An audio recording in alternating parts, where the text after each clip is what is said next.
En aquel tiempo Jesús dijo a sus discípulos: si el mundo los odia, sepan que me ha odiado a mí antes que a ustedes. Si fueran del mundo, el mundo los amaría como cosa suya, pero el mundo los odia porque no son del mundo, pues al elegirlos yo los he separado del mundo. Acuérdense de lo que les dije: el siervo no es superior a su señor. Si a mí me han perseguido, también a ustedes los perseguirán, y el caso que han hecho de mis palabras lo harán de las de ustedes. Todo esto se lo van a hacer por mi causa, pues no conocen a aquel que me envió. Palabra del Señor.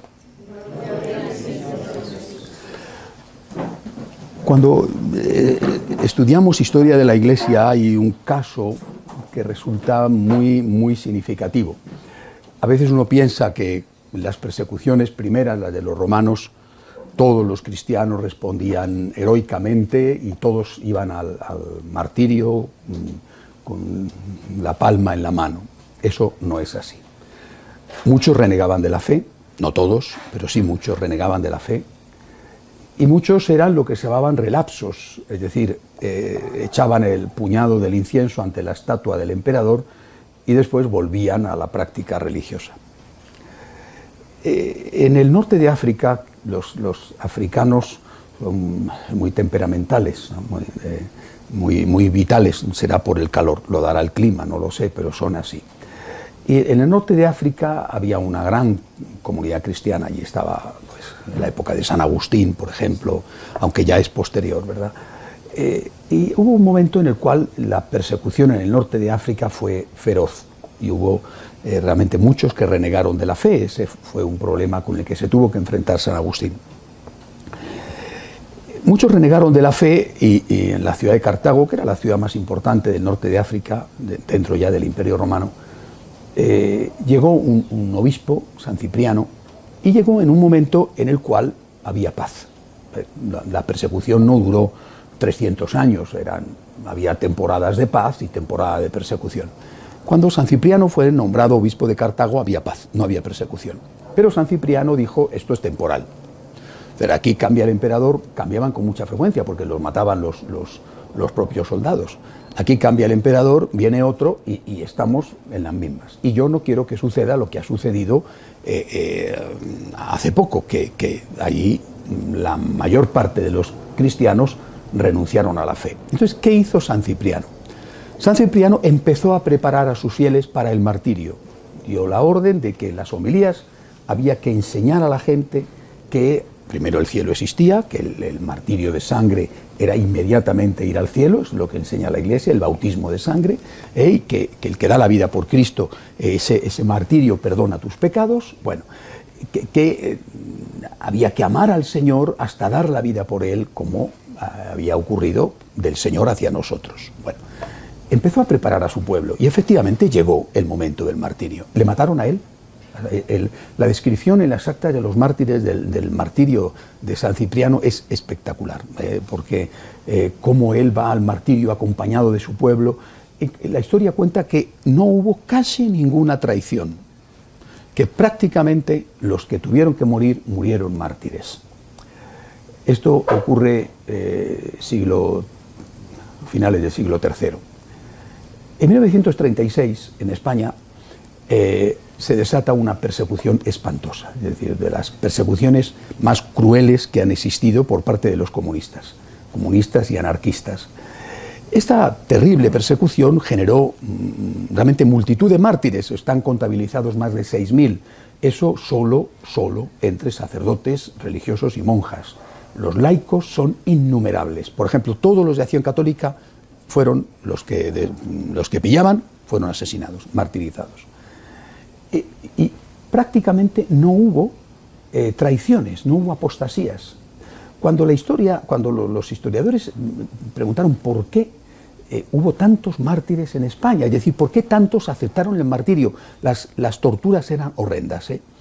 ¿Por qué? Yo recuerdo en una de las beatificaciones de mártires que se llevaron a cabo en España, el cardenal Amato, que todavía en este momento sigue estando al frente de la Congregación para la Causa de los Santos, dijo, en la homilía de esa misa de beatificación, dijo que él pensaba que lo mismo que había ocurrido con San Cipriano en Cartago, la Iglesia española había preparado a la gente para el martirio. O sea, cuando estalla la persecución religiosa del 36, es la segunda, porque primero hay una persecución religiosa en Asturias, donde ya hay unos cuantos mártires. Es decir, la Iglesia española sabe lo que le espera. Sabe que había habido la Primera República y que si volvía la persecución iba a ser mucho más sangrienta que la primera. Y se dedicó a preparar a los católicos españoles para el martirio. Era un pueblo preparado, espiritualmente preparado. Llegó la hora y dieron la medida. Esto mismo, a otro nivel, ¿verdad? Esto mismo han estado haciendo, por un lado, los cristianos, hablo sobre todo de los católicos, pero en general hay que decir los cristianos, en tierras musulmanas. Y esto mismo es lo que pretendió hacer el Papa Benedicto. Dos niveles diferentes. En tierras musulmanas, en Siria, en Irak, por ejemplo, la llamada llanura de Nínive, donde había una relativa presencia de cristianos, los martirios han sido horrorosos.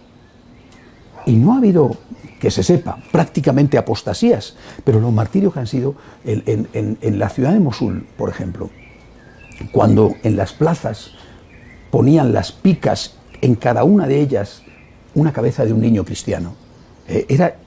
Las torturas que han hecho esos musulmanes, con eso no estoy diciendo que sean todos, pero de luego esos, a los cristianos han sido horrendas.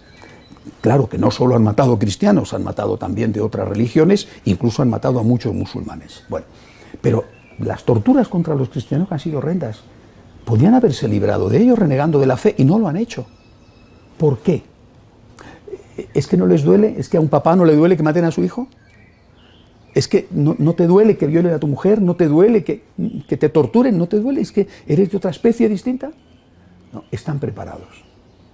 Estaban preparados. Habían sido durante mucho tiempo preparados espiritualmente para dar la medida, la respuesta, cuando llegara la hora. Esto lo entiende perfectamente el Papa Benedicto.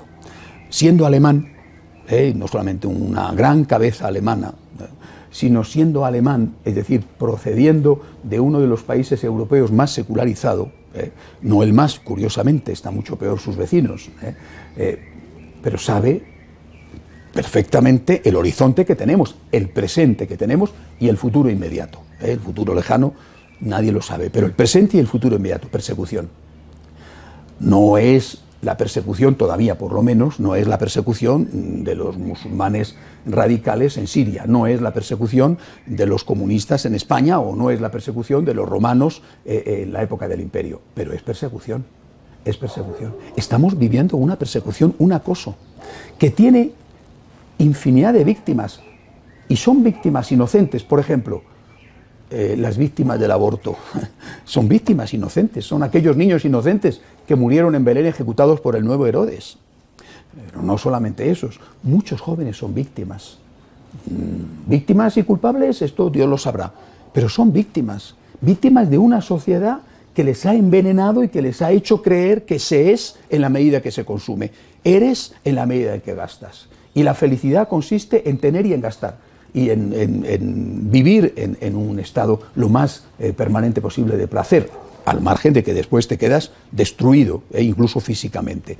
Es decir, este tipo de sociedad es una sociedad agresiva, y será, lo decía un obispo español esta semana, el obispo de San Sebastián, es uno de los más brillantes obispos que tenemos en España, Monseñor Munilla, decía: un secularizado, es decir, un laicista de derechas es igual que un laicista de izquierdas. Dice, lo ves exactamente igual, si el gobierno es de derechas como si el gobierno de izquierdas. Todos van contra la Iglesia, de una forma o de otra, es decir, van contra la esencia.